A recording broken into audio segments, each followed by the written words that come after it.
Hi, my name is Kathleen, and I'm a member of the Digital Learning team. We're so glad you joined us today to learn more about how to maximize Google Classroom for all learners. This session is best suited for grades 3 through 12, and we'll go over some of the new features in Google Classroom, as well as offer opportunities for participants to practice with their own Google Classroom. Make sure to check out the bit.ly that has the slide deck that matches today's presentation right here at bit.ly/GC for all. During today's session, we will review classroom organization and settings, get an introduction to new tools such as practice sets, videos, vids, and classroom groups. There will be ample workshop time to try out these resources in your own classroom. Before we get started, let's make sure you can access your classroom. There are two ways to do this. You can go to classroom.google.com or go to the top right-hand corner of your Gmail and click the 9 dots and access your classroom that way. Let's get started in the Assignment tab, where you can choose who gets an assignment or question. Any student who is not checked cannot see what is assigned. Some ideas for how this can be used is when you are assigning absent or makeup work or group work. You can post docs or resources only for the members of that group. But yeah, so this is how you would differentiate for groups of students. You can go to assign to, and there's this option for all students, or there's now a new section that says groups. And when you create a group, you can give it a title, and then you can select specific students and then create that group. The way you edit groups is on the People's tab. So when you go to your classroom and you click on People, then you have now this option. It used to just be students, but now there's also groups. You can click on the groups. I have my groups of alligators and crocodiles, and I can go in there, pick these 3 little dots to the right, hit Edit Group, and then I can add or remove students from that group, and then click Save. And once you click Save, you've updated your groups. Does anybody have any questions to bring up thinking about groups? Great. So the next feature, which came out last year, is practice sets. So if you came to one of our prior sessions or you've experimented a little bit with practice sets, there are a few updates that Google has enabled around practice sets. And so what practice sets are, or how it works, is teachers can create a practice set in classroom. You can assign it to the practice set to students, and students complete it, and then you can review their student work. It's a little bit different than forms, which is what a lot of folks have been using with quizzes. Practice sets is more formative assessment. It's not graded, and it offers you the opportunity to embed hints and tips for students. So you create practice sets in classroom. If you go over here on the left-hand side, it says resources. When you click on that, you can then click on practice sets and create. There's a couple ways to start practice sets. You can either create one from scratch or upload a PDF to create a practice set. I'm not going to go through all the steps for how to make a practice set because we're going to have some work time where if this is the tool that you'd like to experiment with, you'll have time to go back and check this out. Just to give you a little taste of what it looks like when you go in there, it does look similar to forms, but the additional things that are different are these opportunities to add some hints. That would be right here where this light bulb is. And I'm going to skip down here to this new feature. So this was not always available. So now you can actually convert a Google form into a practice set. So there's an option where you can import it from a form that might have existed from somewhere else that you maybe used to use as a quiz, but now want to use as a formative assessment. You can import that and it will convert it right into a practice set. The other tool I really like in terms of thinking about special education and differentiation is that you can share practice sets with other teachers. So when you are in that tab and you create it, you can actually share your practice set with other teachers. So if you are working with if you are working with, creating a shared assessment with other teachers in the same team or department, you can share those forms with them, those practice sets with them, and then they can edit it and add it to their own classroom. When we have some work time, you can check out this practice set. I have a couple practice sets that you can check out in here. This did not link to exactly what I wanted. Here we go. So this will just give you a taste of what the practice set looks like.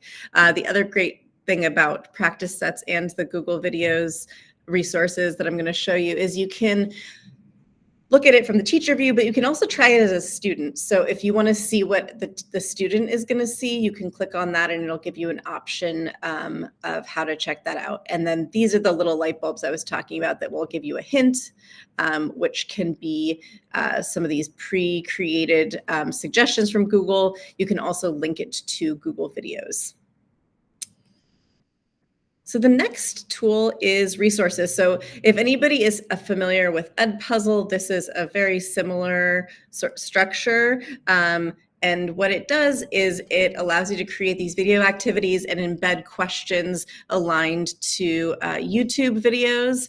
And then the students have the opportunity to complete the video activity and you can review the student work.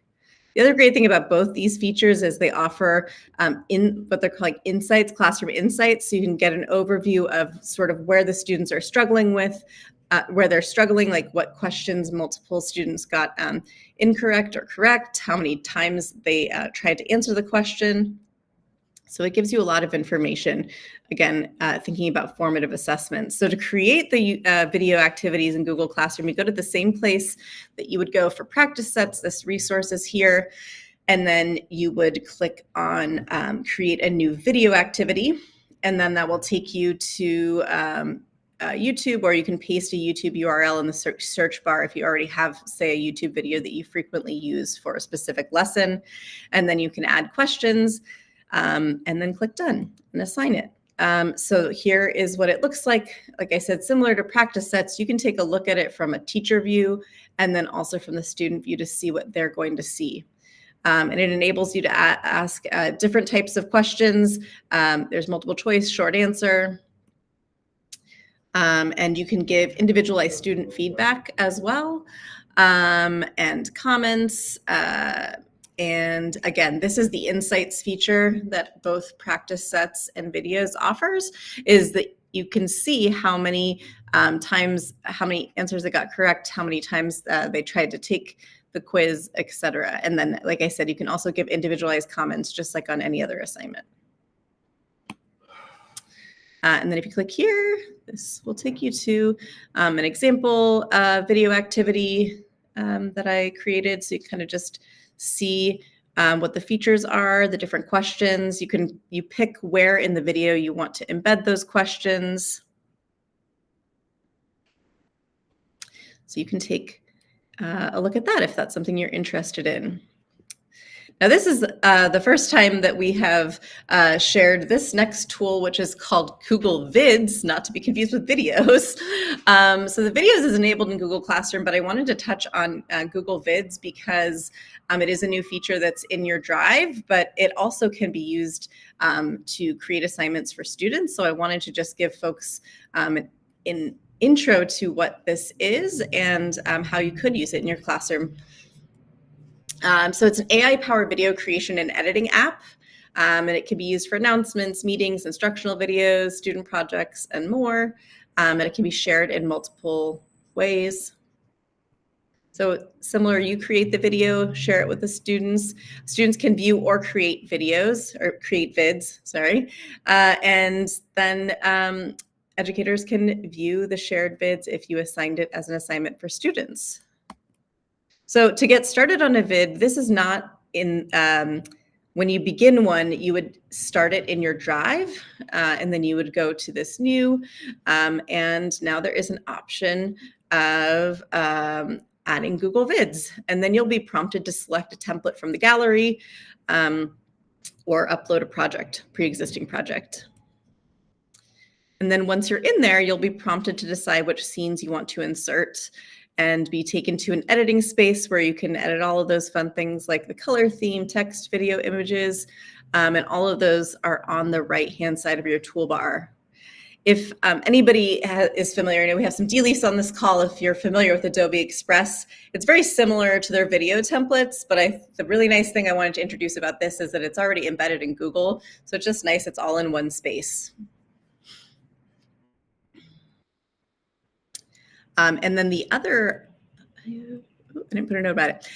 But the other thing is also in Google Classroom, if you created this as a template, maybe it's an About Me template, you can assign it in Google Classroom just like any other assignment for students to make a copy of your template and use it for their own. So if you wanted to do something like that, Vids is capable of that as well. And then I have an example video in here just to sort of give you an idea of what it looks like. Some of these templates, what I liked is it kind of already puts in there where your video will be.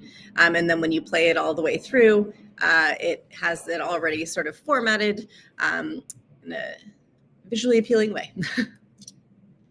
So before we take some time to go off and try these tools on your own, I'd love to either have you drop in the chat or unmute yourself and share what tool are you most excited to explore and how do you think it might benefit you and or your students. So just take a moment, drop it in the chat, or if you'd like to unmute yourself.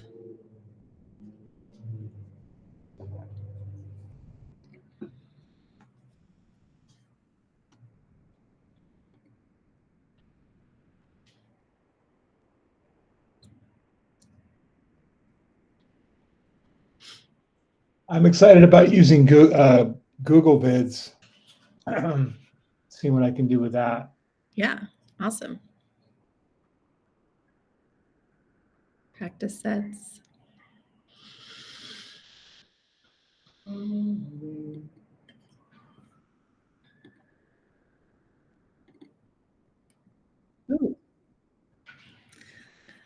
So as folks are sort of thinking about Vids, is the first time I've heard of it. Yeah. It's a brand new tool, and I also am just learning about how it could be used to engage students. But I liked the idea of being able to share it as an assignment template video feature, but more comfortable exploring practice sets. Yeah, practice sets is a good starting place for sure. So in the slide deck, I also wanted to point out anything that's underlined in the slide deck links to the slide that explains that activity. So here, if you click on Find Groups, it will take you to the Classroom Groups tab. And also the very first slide is like a table of contents.